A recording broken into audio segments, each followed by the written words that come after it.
Alors on se retrouve sur le stand Ototo Felb. Alors Guillaume, présente-toi. Alors je m'appelle Guillaume, je suis le responsable de communication des éditions Ototo et Ofelb.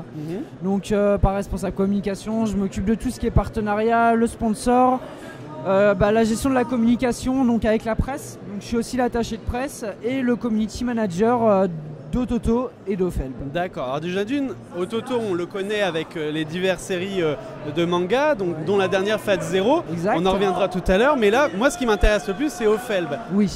Qu'est-ce que c'est?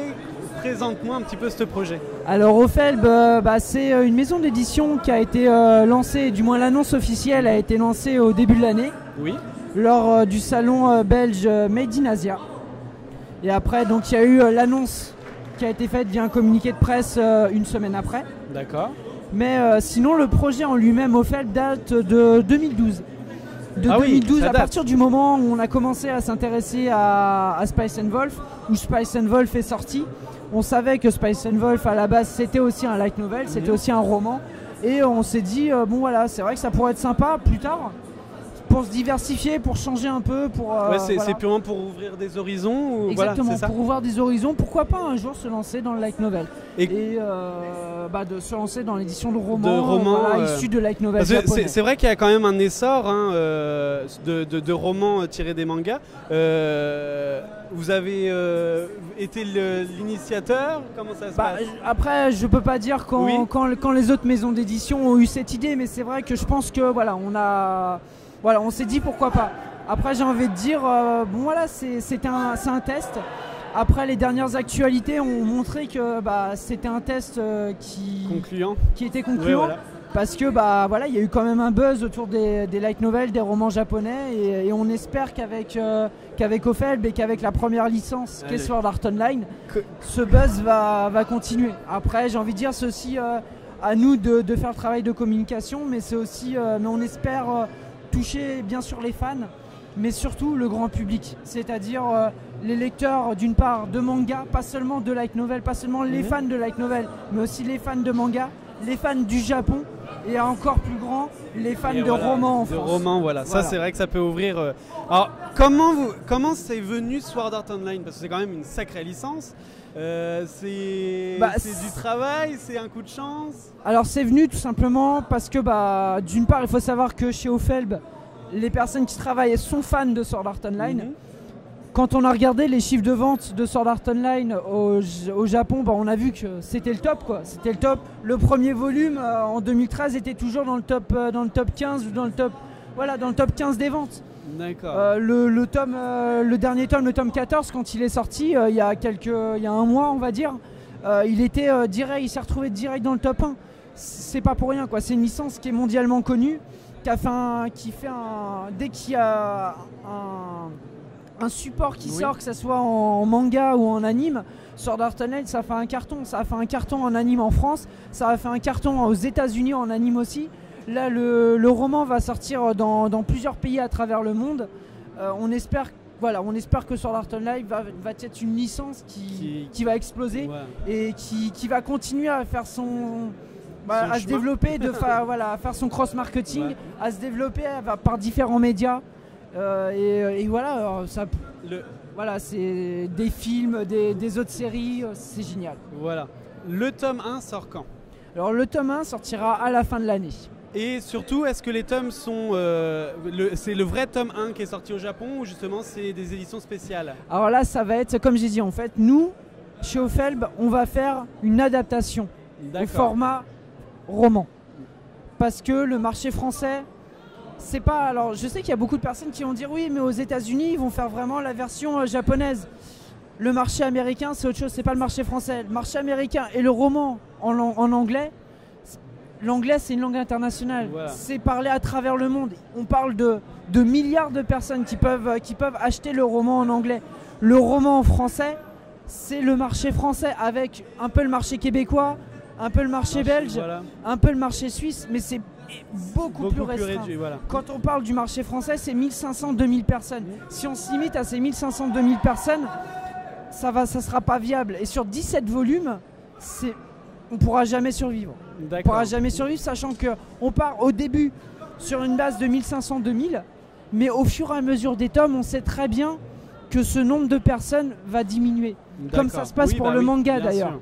Et ça, on ne peut pas prendre le risque. Nous, ce qu'on a envie, c'est vraiment que le projet aille jusqu'à ça. Voilà, jusqu'à la fin. Et au FELB, pour le moment, il y a Sword Art Online. Est-ce qu'il y a d'autres pistes pour d'autres licences? Il y a d'autres licences qui seront annoncées au fur et à mesure. D'accord. Voilà, parce qu'on n'a pas envie, on a envie vraiment que la communication se fasse au call boot. Au fur et à mesure, d'accord. Voilà. Bon, alors maintenant, on va revenir chez Ototo avec la dernière licence Fat Zero. Voilà. Alors, d'où est venu le coup de chance, parce que pour moi, c'est d'avoir eu cette licence?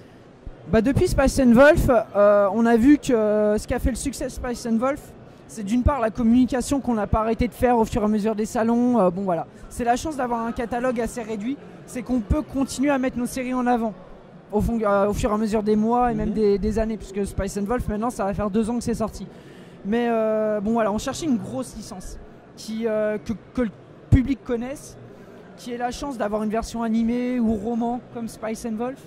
Et en parlant avec les fans, même avec nous-mêmes, parce que de même que pour Sword Art Online, Fate Zero, on aime beaucoup Fate Zero chez Ototo. Moi je suis fan de la licence. Et on est tombé, on a vu qu'il y avait une possibilité, on s'est dit mais pourquoi pas Fate Zero? C'est un éditeur avec lequel on travaille. Si un autre éditeur en France avait été intéressé par Fate Zero, il y aurait déjà eu une demande. Oui, bien sûr. Donc ça veut dire que il y a peut-être un créneau à prendre. Donc on est allé voir, on a fait la démarche, on a fait la demande. Et l'éditeur, sachant qu'on travaille bien avec lui, qu'il est très content de notre travail sur Spice & Wolf, il a dit ok. Il a dit ok, c'est d'accord, c'est parti. Et à partir de là, on a commencé et on s'est dit c'est bon, c'est banco. Bon. Donc on a croisé les doigts, on s'est dit bon, parce que bon, une grosse licence, ça l'est, mais après c'est au niveau des ventes qu'on voit vraiment si ça fonctionne. En février, ça a été lancé avec le volume 1. Et là, ça a été une explosion parce que au bout de 2 mois, le volume 1 est quasiment en rupture. On a lancé une réimpression. Donc ça veut dire qu'en 2 mois, il y a eu 5000 mangas qui ont été vendus. Est-ce que ça a le même essor que Spice & Wolf? C'est beaucoup plus fort que Spice & Wolf. D'accord. Parce que Spice & Wolf, le volume 1 avait été réimprimé au bout de la première année, juste avant la Japan Expo 2013. Oui. On avait fait à peu près le même tirage, peut-être qu'il y avait eu 6000 exemplaires. Mais bon, il avait quand même fallu 1 an à Spice & Wolf. Là, pour Fate Zero, il a fallu 2 mois. Donc d'accord, c'est vraiment, en effet, c'est un effet. Le tome 2, pareil, repart aussi. Et au fur et à mesure, je pense que ça va prendre de plus en plus d'ampleur parce que nous, on va être présents sur énormément de salons. Oui. On va continuer la communication. Là, il va y avoir la nouvelle série de Fate qui va sortir. Il va y avoir les prochains volumes. C'est vraiment dans l'actu. Voilà, dans l'actu. Est-ce qu'il y a, parce qu'Ototo quand même est assez jeune. Oui, Ototo ça a 2 ans et demi. Voilà, donc c'est assez jeune. Et donc il commence à avoir un bon nombre de licences. Est-ce qu'il va y en avoir des nouvelles? On travaille sur les prochaines licences. Il y a des offres qui ont été lancées. On attend les résultats, on attend de voir. Pareil, on cherche vraiment une licence blockbuster que tout le monde attend. Voilà. Il y a une offre qui a été lancée, on attend de voir. D'accord. Et on espère, on croise les doigts et puis on fera tout pour l'avoir, je pense, de toute façon. Et une chose que tout le monde se pose, parce que ça commence à avoir un peu d'excitation au niveau de Japan Expo, est-ce qu'il y aurait un petit teasing sur l'actualité Ototo à Japan Expo? Il y aura une annonce qui sera faite qui concernera Ototo.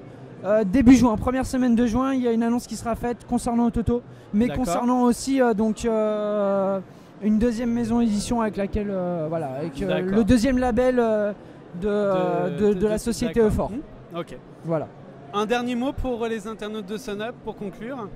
Écoutez, suivez l'actualité qui sera partagée, notre actualité qui sera partagée par Sun-Up, parce que d'ici la semaine prochaine, il y aura des news continues. Chaque semaine, continue sur Taifu, sur Ototo. D'accord. Pour Japan Expo. Puis on vous attend nombreux en tout cas à Japan Expo. Il va y avoir du lourd. Exactement, du lourd, très très lourd. Et merci. Merci à toi.